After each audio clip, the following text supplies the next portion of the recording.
السلام علیکم ورحمۃ اللہ وبرکاتہ۔ انبیاء کے واقعات میں آج ہم ادریس علیہ السلام کے بارے میں سنتے ہیں۔ حضرت ادریس علیہ السلام کا نام اخنوخ تھا۔ ادریس علیہ السلام بابل شہر میں پیدا ہوئے۔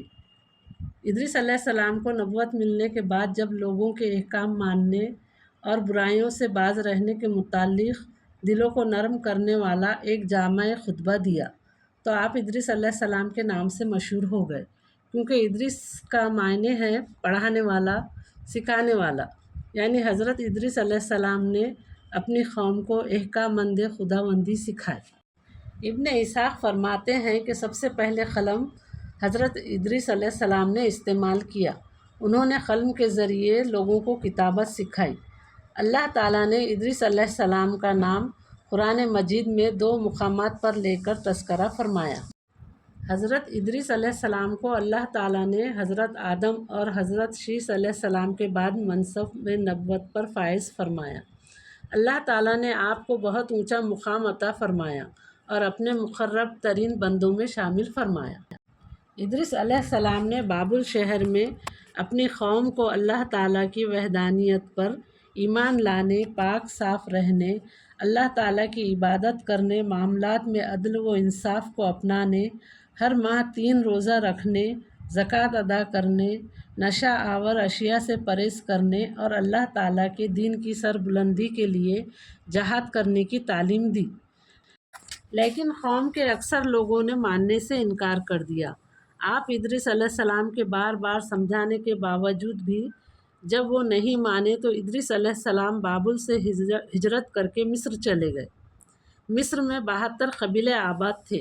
اللہ تعالیٰ نے ادریس علیہ السلام کو ہر قبیلے کی زبان سکھا دی۔ آپ ہر زبان میں تبلیغ فرماتے تھے، جس کی وجہ سے بہت سے لوگ اسلام میں داخل ہو گئے تھے۔ حضرت ادریس علیہ السلام کو اللہ تعالیٰ نے علم نجوم اور علم حکمت بھی سکھا دیے تھے، اس لیے آپ کا لقب ہرمس الحامصہ بھی ہے۔ حضرت ادریس علیہ السلام بہت بڑے عابد تھے۔ آپ درزی کا کام کیا کرتے تھے اور سوئی کے ہر ٹانکے پر سبحان اللہ پڑھا کرتے تھے۔ رسول اکرم صلی اللہ علیہ وسلم پر معراج کا سفر کرتے ہوئے جب چوتھے آسمان پر پہنچے تو آپ صلی اللہ علیہ وسلم کی ملاقات ادریس علیہ السلام سے ہوئی۔